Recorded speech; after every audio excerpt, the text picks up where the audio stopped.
Hi, I'm Adam and welcome back to First Man Photography. Now, at the moment, photography as a hobby and as an industry is facing a number of challenges. And as people are downing tools and selling their cameras, it can all start to feel a bit hopeless. So let's look at some of these issues, try and cut through the BS and find the light in this sea of stupidity. Before we get going today though, this video is sponsored by Squarespace. If you need a domain name, a website, or an online store, make your next move with Squarespace. We're starting nice and light by talking about gear, and then later in the video we are going to get a bit deeper. But a couple of weeks ago, James R. Burns asked, why do some photographers feel the need to say a shot was taken on their phone? I don't have the answer for this, but maybe they're hedging based on a perceived lower quality, or maybe it's the opposite and they're trying to show what's possible on a phone.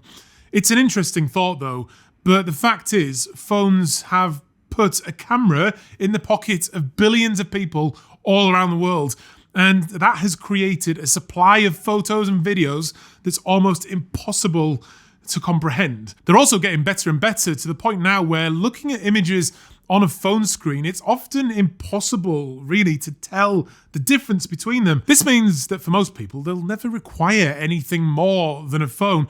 But if, like me, you enjoy the technical process of using your big camera, then do not fear, because it's unlikely they'll ever be replaced entirely. And the reason for that is physics. What makes the best possible image quality is loads of light going into a big lens through an adjustable aperture and hitting a massive sensor or piece of film. And that can't be overcome by any kind of computational image being made by a phone. It's easy to see the more you print and the bigger you print. You can make some great prints on a phone, I'm not saying you can't, but suggesting they match up to something made on a big camera, at least in terms of image quality, is just not true. What is for certain though is the camera market is in serious decline, and camera companies are often stuck in their ways, I find. They've got to do more to support photographers, listen to photographers, and make us feel like they're on our side rather than just bleeding us dry to keep their cash flow rolling. I think the market size will stabilize over time, but it's about creating a sustainable and circular economy with a thriving community where everyone wins. This is possible, and maybe a new company comes along and does it, but whilst it's just about the share price and the bottom line, it's never gonna happen. So since I'm sharing predictions for the future on this video, I'm going to go all in on that. These are things I'd say aren't going to happen in the next 100 years. Virtual reality, sort of Ready Player One style. Those headsets are cool, but man, is it a relief once you take them off. Next is the metaverse. What even is that? Is it a world with 1 million digital currencies? No thanks. We're never going to live on another rock. A few people with nothing to lose who blast themselves to Mars doesn't count. Human level AI as well, it's just not gonna happen. But if it isn't totally clear to everyone yet that having a few Silicon Valley tech nerds in charge of everything is probably not the way we want to go. What most narratives underestimate on these topics is our ingrained requirement for the truth, authenticity, a connection to reality, a connection to nature and real world human experiences. What I think many of us fail to take into account though is the sheer impact AI is going to have prior to it turning into an evil person that wipes us all out. I've heard some photographers sort of say, yeah, but it's just another tool for photographers to use. I think the point they're missing though is that it will become a tool for anyone to use, making you, the photographer, obsolete. All we'll have to do is say, pretty coastal sunset, or product image of gin, and the AI will create that image from scratch, meaning anyone in the advertising or marketing world will never need to employ a photographer again. Over time, the number of commercial photographers in the world will trend to zero, because that's what technology does. It's deflationary, and whilst we live in a system based on corrupted inflationary money, it means rather than the productivity of that technology being distributed evenly, it flows up to the hands of the privileged few. We're not here to solve that today though, and I remain hopeful for photography despite it all, and that's because it is an art. Landscape photography, nature, macro, street, documentary, these are all mediums for us to tell amazing stories, human stories that mean something to us and provide genuine value to people. We'll talk a bit more about the value of the images themselves in the next section, but it's also what it brings us being a part of this photography community and making connections to people all around the world. My friendship with Andrew Marr began in this way, and I'm so grateful for that. And no VR headset was ever required. He's an absolute must follow on YouTube. Subscribe to his channel, by the way, because it is next level photography. Right, we'll move on to the next one in a second, but as you know, this video is sponsored by Squarespace. And if you are a photographer and you want the best possible website, then look no further than Squarespace. It's just so easy to get set up, and unlike social media, you control how your images are presented. You start by using one of their beautiful templates, put some of your images and a bit of your text on there, and then before you know it, you will have a beautiful and unique looking website. You don't need any coding knowledge either, and it will dynamically adjust to look perfect on all types of screen, including a phone, really particularly a phone. That's important these days. You can start though with a simple gallery, but as you grow, you can then upgrade your site to an online store where you can easily start selling things like prints, books, or anything else that takes your fancy. It also now has a member section if you want to run a members area or a subscription service. And in the unlikely event that you run into trouble, they have award-winning customer service. I've used Squarespace for years and have never looked back. So go to the link down below or visit squarespace.com to start your free trial today. And if you like what you have created, use the offer code FIRSTMAN to get 10% off your first purchase.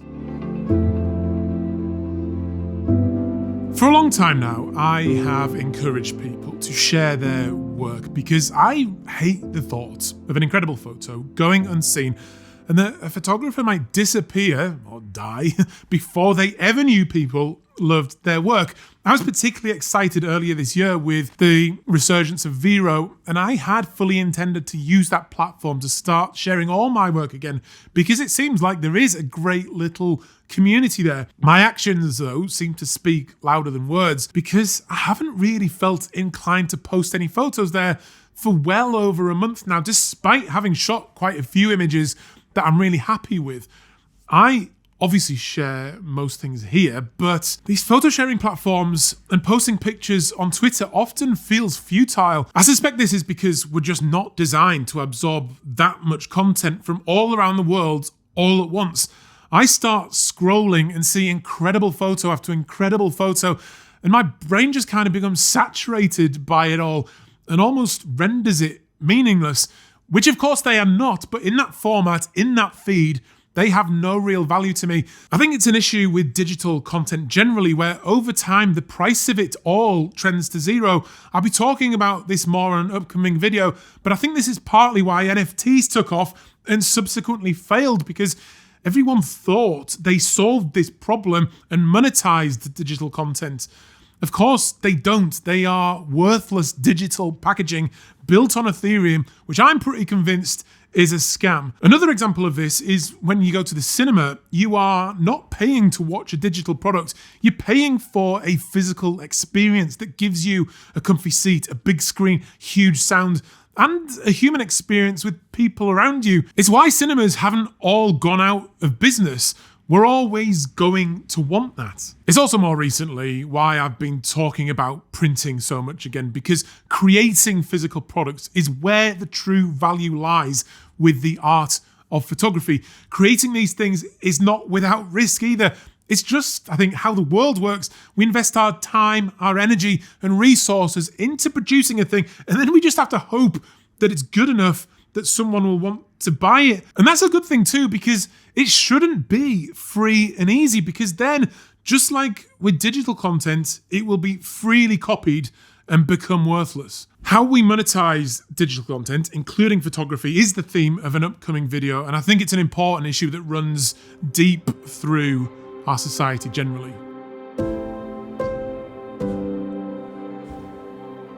Right, I'm going to bring this all together with a story that features in my book, Illumination, and I'm going to overlay it with some of my photographs because I think it's the best way to sort of highlight why I'm still so hopeful and excited about photography. Now, when I was a police officer just after the Olympics, I was a sergeant in an area called London Fields and Broadway Market.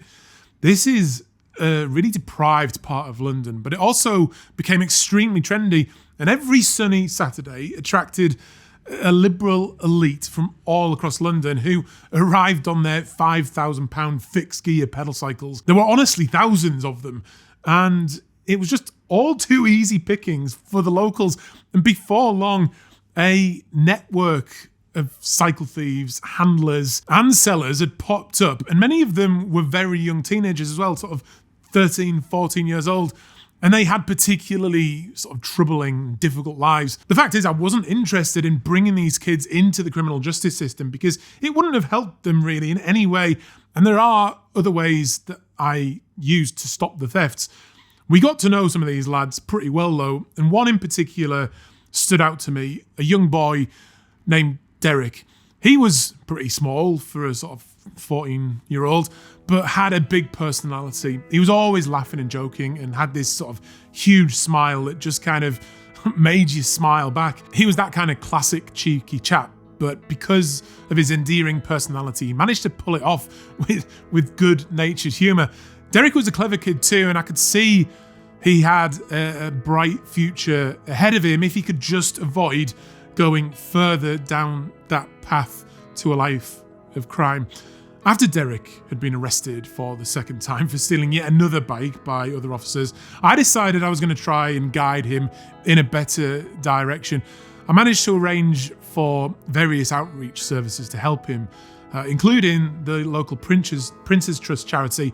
And after he'd been going there for a while, I dropped in to ask how they'd been getting on with him. And like everyone else whose bike he had not stolen, they loved him. The next time I saw Derek, he then seemed sort of really appreciative of my efforts, and I kind of finally felt as if he sort of trusted me a little bit and understood that I had his best interests at heart. He still, I think, ended up getting arrested a couple more times, but it did feel like he had turned a corner and was heading down a better path with a very hopeful future. Not long after that, due to the budget cuts, the policing model changed, so I had a larger team and responsibility for a much bigger area, really. Personally, this was an exciting challenge for me, but it meant that I could no longer spend as much time dedicated to the Broadway Market and London Fields area. Then about 6 months later, I just finished an early shift after leading this kind of month-long undercover operation targeting these pretty nasty robbers. And I was ready to head home after a busy day, finishing up. And despite feeling exhausted, I was also buzzing because the operation had been a big success and lots of praise was kind of being thrown at me. So I sort of had a little walk down to Liverpool Street train station to calm down and just sort of relax a bit. And as usual, grabbed my copy of the free Evening Standard newspaper, just stuck it in my bag, and then jumped on the train, where I wasn't really expecting to read the paper because I liked to have a nap. But once I got on the train, I couldn't sleep because I was kind of looking forward to seeing my wife and daughter to tell them about the results of this operation. So I decided to pass the time by sort of reading the paper. So got it out of my bag, unfolded it, looked down, and was met with a full front page spread of Derek's face looking back up at me. As always, he had that big beaming smile, but this time it did not make me smile back. This time I felt sick to my stomach as I read that Derek he'd been stabbed to death by another teenager during an unprovoked attack in Islington. The news hit me like a ton of bricks, and a sudden brutal wave of sadness washed over me. A bit like this, really. Oh, fuck. I'm not telling you this for sympathy. We all have our own things going on, but even in the darkest moments, hope can be found.